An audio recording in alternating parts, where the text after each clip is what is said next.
നമസ്തേ. Crush 2.0യെ കുറിച്ച് പറയാനാണ് കേട്ടോ ഈ വീഡിയോ. ക്രഷ് നിങ്ങൾക്ക് ചെറുക്കെങ്കിലും കണ്ടിട്ടുണ്ടായിരിക്കും. ക്രഷ് ഉണ്ടെന്ന് പറഞ്ഞിട്ടൊരു പ്രോഗ്രാം നമ്മൾ നടത്തിയിരുന്നു ഒരു 2 മാസം മുമ്പ്. അത് നമ്മുടെ സിലബസിലെ 5th 6th യൂണിറ്റിൻ്റെ ഡീറ്റെയിൽ ആയിട്ടുള്ള സ്റ്റഡി ആയിരുന്നു. ഇത്തവണ അതല്ല. ഇത്തവണ നമ്മൾ ഈ മെയ് 28, അതായത് പ്രിലിംസ് കഴിഞ്ഞ് 4 ദിവസം കഴിയുമ്പോൾ മെയ് 28-ാം തീയതി ആരംഭിച്ച് ജൂൺ 16-ന് അവസാനിക്കുന്ന ഒരു കോഴ്സാണിത്. ഇത് നമ്മൾ ചെയ്യുന്നത് previous year question paper analyse ചെയ്യുക എന്ന് പറയുന്ന ഒരു ലക്ഷ്യം വെച്ചുകൊണ്ടാണ്.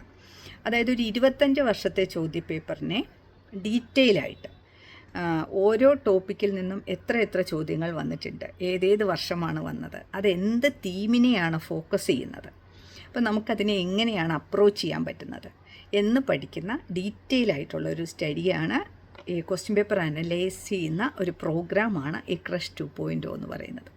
അപ്പോൾ ഇത് ഈ സമയത്ത് വെക്കുന്നത് എന്താണെന്ന് വെച്ചാൽ, നിങ്ങളുടെ മെയിൻസ് ടെസ്റ്റ് സീരീസ് നിങ്ങൾ ജൂൺ 16 തുടങ്ങുമ്പോഴത്തേക്കും മെയിൻസ് ടെസ്റ്റ് സീരീസ് എഴുതി തുടങ്ങും. അപ്പോൾ അത് എഴുതി തുടങ്ങുന്നതിന് മുമ്പ് തന്നെ നിങ്ങൾക്ക് ഈ സിലബസിനെ കുറിച്ചും പ്രീവിയസ് ഇയർ ക്വസ്റ്റ്യൻ പേപ്പറിനെ എങ്ങനെ അപ്രോച്ച് ചെയ്യണം എന്നുള്ളതിനെക്കുറിച്ചും നിങ്ങൾക്ക് വരാൻ പോകുന്ന ചോദ്യങ്ങളെ എങ്ങനെ അപ്രോച്ച് ചെയ്യണം എന്നുള്ളതിനെക്കുറിച്ചും ഉള്ളൊരു അവബോധം ഉണ്ടാക്കുക എന്ന് പറയുന്ന ഒരു ലക്ഷ്യം കൂടി ഈ സമയത്ത് ഈ കോഴ്സ് നടത്തുന്നതിൻ്റെ പിന്നിലുണ്ട്. ഒരു റിവിഷൻ പോലെ നിങ്ങൾക്കത് പ്രയോജനപ്പെടും എന്ന് മാത്രമല്ല, നിങ്ങൾക്ക് എല്ലാവർക്കും അറിയാവുന്ന പോലെ UPSCയുടെ ക്വസ്റ്റ്യൻ പേപ്പർ നമ്മൾ നോക്കിയാൽ നമുക്കറിയാം. UPSCയുടെ ക്വസ്റ്റ്യൻ പേപ്പർ എപ്പോഴും റിപ്പീറ്റ് ചെയ്ത് വരുന്ന ക്വസ്റ്റ്യൻ പേപ്പറാണ്, ആവർത്തനങ്ങളാണ്. കാരണം സിലബസ് മാറുന്നില്ല, തീം മാറുന്നില്ല. അപ്പോൾ തീർച്ചയായിട്ടും ക്വസ്റ്റ്യൻ പേപ്പർ ആവർത്തിക്കും. ക്വസ്റ്റ്യൻ പേപ്പർ ആവർത്തിക്കുന്നു എന്ന് പറഞ്ഞാൽ നമ്മൾ വിചാരിക്കരുത് ഒരേ ചോദ്യം ചോദിക്കുമെന്ന്. അങ്ങനെയല്ല, ചോദ്യം ചിലപ്പോൾ ഒരു വ്യത്യസ്തമാക്കിയൊക്കെ ചോദിക്കും.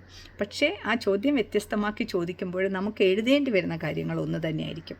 പക്ഷേ അതിനെ എങ്ങനെ വ്യത്യസ്തമാക്കി എഴുതുന്നു എന്നിടത്താണ് നമ്മുടെ മാർക്ക് വീഴുന്നത്. നിങ്ങൾക്കറിയാമല്ലോ, ഇത്തവണ ജഹാന സെന്നായിരുന്നു 275 മാർക്ക്. നമ്മുടെ ക്ലാസ്സിൽ പഠിച്ച കുട്ടിയാണ്, ടോപ്പ് മാർക്കാണ്. അപ്പോൾ എങ്ങനെ പേപ്പർ വ്യത്യസ്തമാക്കി നമുക്ക് എഴുതാം, നമുക്കതിൽ എത്രമാത്രം കൊട്ടേഷൻസ് വയ്ക്കാം, പുതിയ അതായത് പ്രചാരം നേടിയ കൊട്ടേഷൻസ് അല്ലാതെ, ഉദാഹരണങ്ങളല്ലാതെ മറ്റെന്തെല്ലാം നമുക്ക് വയ്ക്കാം എന്നൊക്കെ നമ്മൾ ഈ ഇതിൽ ഡീറ്റെയിൽ ആയിട്ട് നമ്മൾ ചർച്ച ചെയ്യും.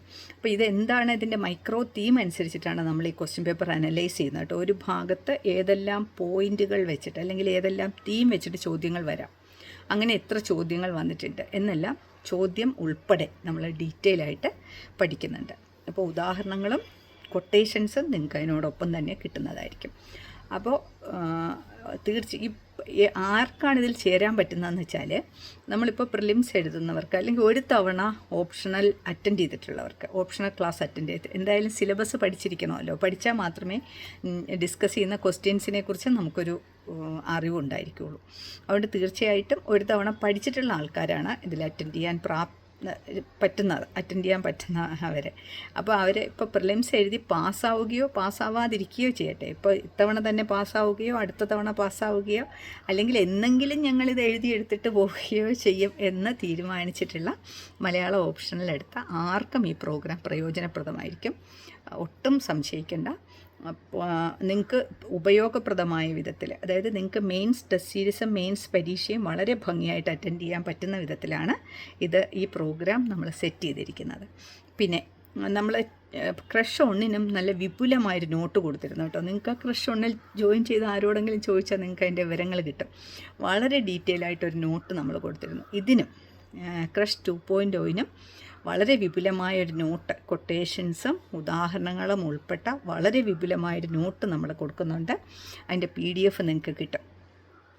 അപ്പോൾ ഡേറ്റ് മറക്കണ്ട. ചേരാൻ ആഗ്രഹിക്കുന്നവർ പ്രിലിംസ് കഴിഞ്ഞ ഉടനെ, പ്രിലിംസിന് മുമ്പ് സമയമുണ്ടെങ്കിൽ അപ്പോഴേ, അല്ല പ്രിലിംസ് കഴിഞ്ഞ ഉടനെയാണ് ചേരുന്നതെങ്കിൽ, ഇത്തവണ പ്രിലിംസ് എഴുതാത്തവരുണ്ടെങ്കിൽ അവർക്ക് നേരത്തെ തന്നെ ചേരാം കേട്ടോ. നേരത്തെ തന്നെ വിളിക്കാം.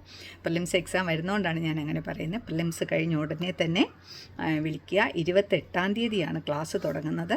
രാത്രിയായിരിക്കും ക്ലാസ്. വേറെ ഒന്നിനെയും നിങ്ങളെ ബാധിക്കാത്ത വിധത്തിലാണ് ഇത് സെറ്റ് ചെയ്തിരിക്കുന്നത്. 8:30-ക്കായിരിക്കും ക്ലാസ്. 8:30 മുതൽ 1-1.5 മണിക്കൂറായിരിക്കും ഈ ക്ലാസ്. തീർച്ചയായിട്ടും നിങ്ങൾക്കിത് പ്രയോജനപ്രദമായിരിക്കും. നോട്ട് ഉൾപ്പെടെ ഒരു പരീക്ഷ അറ്റൻഡ് ചെയ്യാനുള്ള സമ്പൂർണ്ണമായൊരു റിവിഷൻ ക്ലാസ് പോലെ നിങ്ങൾക്കത് പ്രയോജനപ്പെടുത്താൻ പറ്റും. പ്രീവിയസ് ഇയർ ക്വസ്റ്റ്യൻ പേപ്പർ പരിചയപ്പെടാനും അത് എങ്ങനെ എഴുതണം എന്ന് മനസ്സിലാക്കാനും നിങ്ങൾക്ക് സാധിക്കും. ചേരണമെന്ന് ആഗ്രഹമുള്ളവർ വാട്സപ്പിലോ ടെലഗ്രാമിലോ അല്ലെങ്കിൽ നേരിട്ടോ എന്നെ ബന്ധപ്പെടാൻ നോക്കണം കേട്ടോ. ശരിയാണ്.